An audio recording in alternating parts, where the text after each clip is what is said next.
Shoshilinch xabar.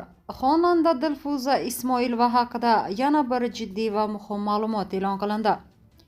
Avvalroq taniqli san'atkor Dilfuza Ismoilova o'zi qatnashadigan gapda tanishi ayolga ishonib $80,000 chuv tushgani, firibgarlik bilan bog'liq mazkur ish jinoyat ishlari bo'yicha Uchtepa tuman sudida ko'rib chiqilayotgani xabar qilinganda, 29 aprel kuni sud sudlanuvchiga nisbatan hukm chiqardi.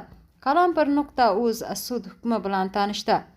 Sud hukmiga ko'ra, muqaddam firibgarlik va mansab soxtakorligi bo'yicha sudlangan sudlanuvchi, ismi qisqartirilgan M.J.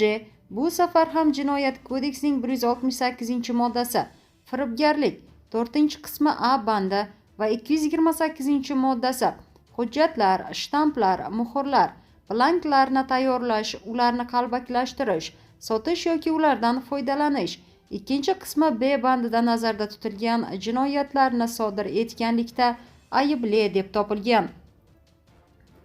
Sudlanuvchi M.J.ga yuqoridagi moddalarda nazarda tutilgan har turdagi jazolarni qisman qo'yish yo'li bilan uzil-kesil 6 yil 4 oy ozodlikdan mahrum qilish jazosi tayinlangan. Jazoni umumiy tartibli koloniyada o'tash belgilangan.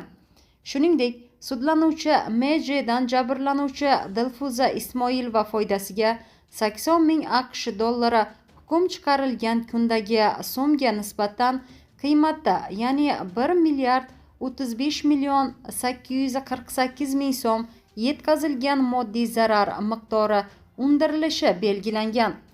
Bundan tashqari, sud hukmi bilan sudlanuvchidan qolgan jabrlanuvchilar foydasiga ham, ya'ni ismlari qisqartirilgan Sh.J.ga 250 million so'm, H.A.ga 300 million so'm, G.K.ga 252 million so'm undirish tayinlangan. Jabrlanuvchilarga qolgan moddiy zarar va ma'naviy ziyonni undirish masalasida fuqarolik ishlari bo'yicha sudga murojaat qilish huquqlari tushuntirilgan.